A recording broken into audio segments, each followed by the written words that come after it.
We were arriving in Japan. Wow, how exciting is this? And we couldn't wait to get ashore and experience the culture and wonders of this beautiful country. And the sailing was stunning, just beautiful.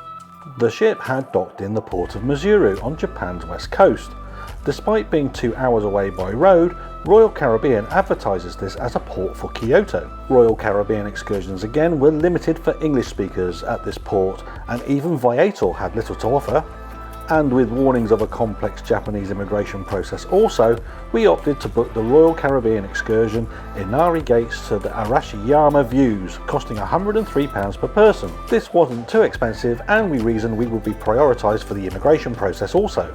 But we needed to be up very early for a 7 AM muster in the theatre. Breakfast in the Windjammer buffet opened early at 6 AM to accommodate this. Once in the theatre, we were allocated to Group 13. Which, as it turned out, was an ominous sign of things to come. Superstitious? Well, maybe we ought to be. Over the tannoy came an announcement that the immigration process for all passengers could take up to 3 hours due to limited immigration staff.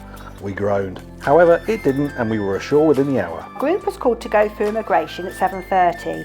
We showed our completed immigration forms and got a sticker placed on our passport, which were handed back to us along with the forms. We went through temperature screening and then had to provide fingerprints. We were concerned there was no hand sanitizer provided following the scan, so remember to take your own. As we exited the ship, we showed our sea pass and then disembarked. On the quayside, our bags were checked to ensure that we weren't taking any prohibited foods. We also handed in our immigration forms. We were on bus number 13 at 7:54 and had to show our excursion tickets. Japan was cold and raining. It was 10 degrees C, much like the weather in the UK. And we set out on a 2-hour bus journey to the Fushimi Inari Shrine in Kyoto. Our English-speaking guide explained shrine etiquette and a brief history of the shrine. Initially we were promised an hour and a half at the shrine, but this changed and shortened en route. We soaked up the scenery on this journey and quickly realised how beautiful Japan is. Visually stunning with beautiful hills and valleys and neat and well-ordered towns and villages. If it can look this good in the rain, imagine how wonderful it'd look in the sunshine. And the mountains, mist and low cloud gave this place a mystical and magical feel. And as we got closer to Kyoto, the sun did come out, and soon after we passed Nintendo headquarters, we arrived at the car park and parked up at 9:55 AM. Nearly all of us needed the toilet, but this was the first opportunity to reflect on where we were.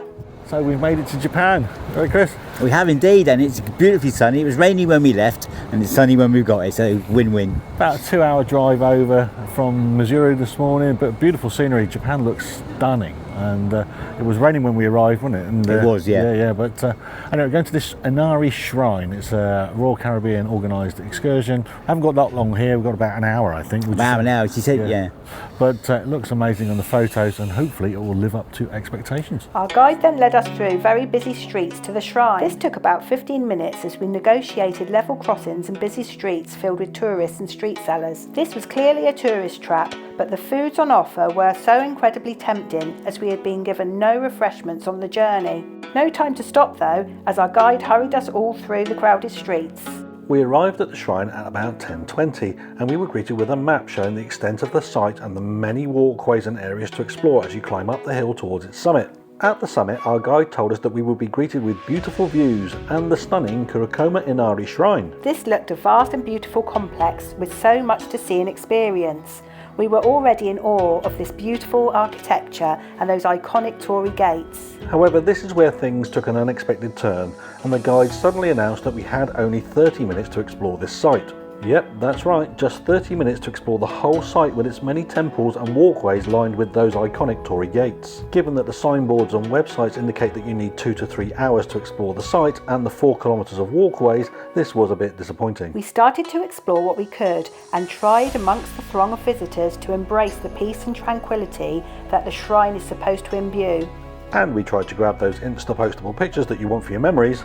This was tough and the site was absolutely rammed full of visitors. We visited some of the shrines and walked through a small section of the gated walkways. This was beautiful, even with the crowds, but this just made us even more annoyed with the organisation of the tour. And you've got something to say about that, haven't you, chaps? Well, this clearly is a stunning place, absolutely beautiful shrine. But disappointingly, our guide, Fifi or Phoenix, told us rather than the hour and a half that she originally said we were going to get here, we've actually only got 35 minutes.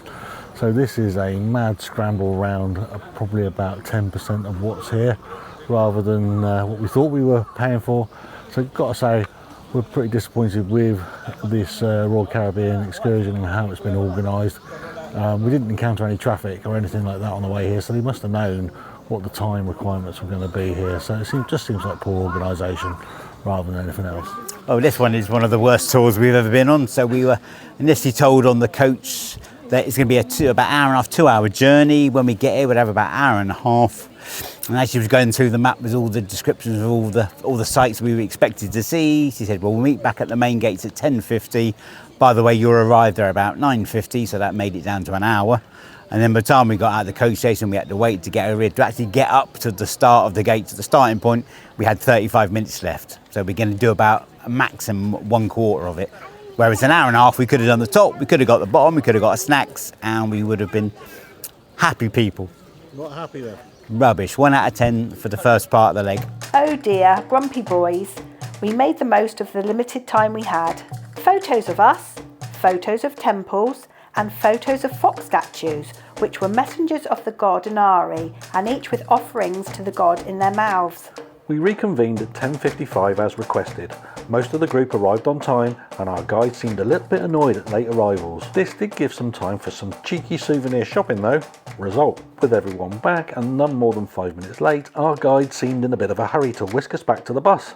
So off we headed through the crowd again. Crikey, she was in a rush, and you wondered if she would actually wait for any stragglers. However, Si did risk a sneaky purchase of snacks and drinks from a shop as we waited at the level crossing. What have you bought us all, Si? Not waiting. It's a rice cracker, and it's hot and it's lovely with sugar. Delicious. We'd not been given any food or water on this tour so far, so these snacks were welcome. We were leaving the coach park at 11:15, and our driver sped us across the city of Kyoto. And on this leg of the journey, small snacks and a bottle of water were provided. Phew. And our next destination was the bridge at Arishiyama. The Tagetsu wooden bridge over the Katsura River is nearly 400 years old and draws thousands of visitors each year. It's not just the bridge, but the local scenery and the views are especially pretty in the spring with cherry blossom.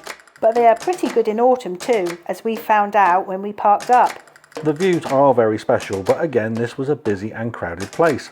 The bridge has been used in many movies and has a local initiation ritual. Children of the local area are required to cross the entire bridge, resisting the temptation to look back in order to ward off bad luck. But we had a decision to make, as we knew that also from this spot we could walk to the famous bamboo grove, but would we have enough time to get there and back? We're at the Arashiyama wooden bridge, or the famous bridge with all the lovely views across the river. It's another tourist trap though, but we're on a tourist cruise tour, aren't we? So, as expected, and we've got 50 minutes here.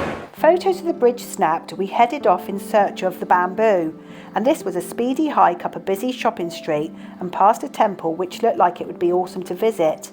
Anyway, we kept walking and followed a crowd of people, all with the same idea. Turning left down a lane, the crowd led us into a bamboo-lined walkway, and this was the sight we had come to see. And the dappled light in this space, as the sun shimmered through the very upright bamboo, was quite special. The photos and videos don't do it justice, sadly, but it's absolutely stunning. We were loving this place, and we walked through the bamboo grove and found a spot where we could take some photos. Deeper and deeper in we walked, but keeping an eye on time all the while. We eventually came to the rear entrance to the temple, and again we wished we could go and explore, but sadly we couldn't. So we've had our photos taken with the bridge, which was beautiful, but we did, in our 50-minute slot that we've got here, managed to scamper up to the bamboo walkway, which is fantastic forest made entirely of bamboo. It's very popular, but it's very beautiful. But what we have learned is that the 50 minutes isn't long enough to get to the beautiful temple that's here. You have to pay to go in there with a beautiful lake and all that there. And all we can take away from this is that this area is absolutely stunning. Would you agree? Oh gosh, yes, I would. Yeah, definitely a place to come back to, I'd say. And that's it. 50 minutes definitely not long enough. No. But at least we've got a little taster of something we want to definitely do properly.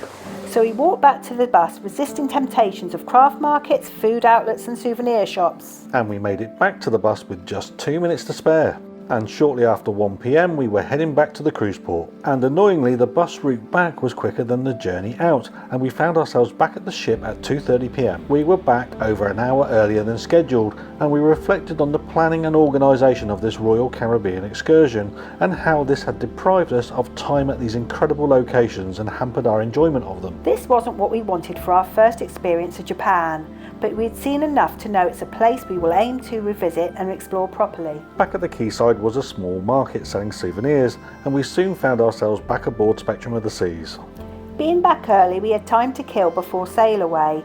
We grabbed a cocktail before munching on pizza for late lunch. Then more cocktails on deck, in the sunshine, and a few cookies too. The cruise port of Maizuru is in a gorgeous setting, and the views across the inlet and the mountains as the sun set were incredible.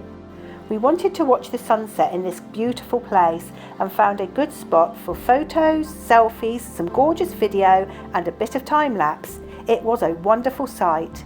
We were sailing away at 4:30 p.m. and a band struck up on the dockside. Wonderful. And before long we were sailing away, and the light across the bay was beautiful. And we stayed out on deck as we sailed out of the inlet and back into the Sea of Japan. Then some food from the buffet, followed by cake and ice cream before more cocktails in our favourite schooner bar. Then we sat and tried to put a positive spin on our experiences with Royal Caribbean this day. So Chris, thoughts on today? I think we've had a pretty good day for what we have seen. So thoughts of the day, we have been to some stunning locations.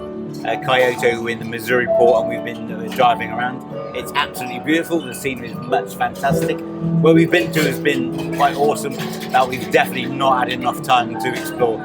It's the sort of place you come back and spend at least 2 days looking around, seeing as much as you can. Biggest problem, we didn't get a chance to eat or drink really, savour any of the local foods, and we did have not enough time to explore all the wonderful things our tour guide told us we should see and then gave us no time to see it. Cheers, Royal Caribbean. What about you, Nay? What are your thoughts? Yeah, I think the same really. It was an amazing day. We were really lucky with the weather. It started off raining and then it ended up with lovely sunshine. The scenery is absolutely stunning, and loved the bamboo forest, loved the temple. Would have been lovely to actually get up to the top as promised and see the scenery from the top, but hey ho, you know, we'll have to come back, won't we?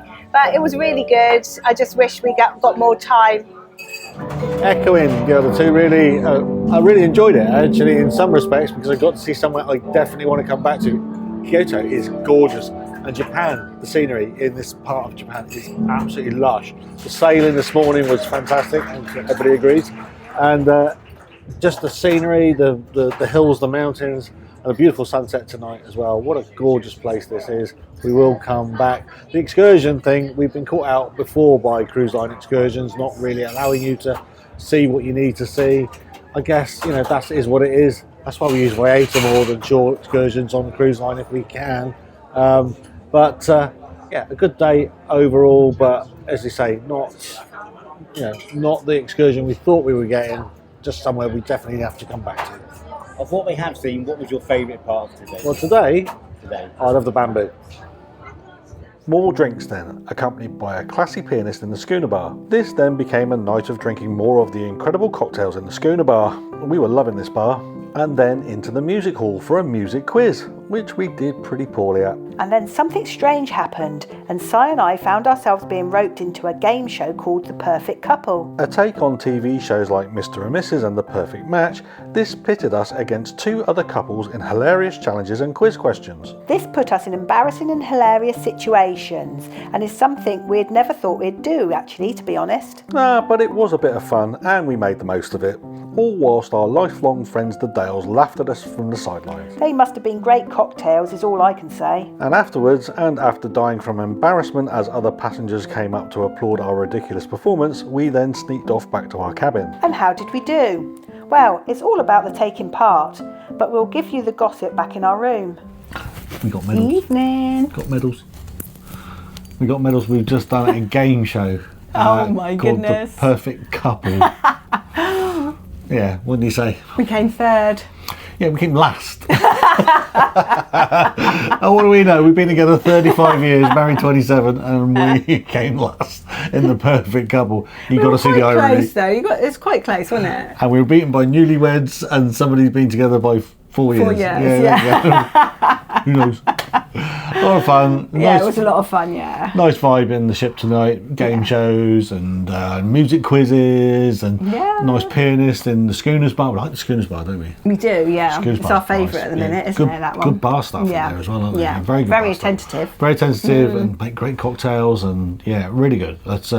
That's what you want on a cruise, that is. Yeah. So that was a thumbs up. And entertainment, a big heap of fun. So Yeah, anyway, funny. a long but fun day on Royal Caribbean, Spectrum of the Seas, and we went to Kyoto, amazing. And I've got a medal. Amazing. There you go. Yeah. Tomorrow we're in Niigata, it's our second port stop in Japan, and we're doing that on our own tomorrow. So We are. stick with us and see what we get up See to how we get on, yeah. in Niigata. Nice. There's sake there. We were calling it a night then, as we wanted to be fresh for our second port stop in Japan, which was the city of Niigata. We had no plans for this stop and wanted it to be a day to explore on foot. But would Niigata give us the authentic Japanese experience we wanted? Watch our next video to find out. If you like our crazy adventures, please like and subscribe.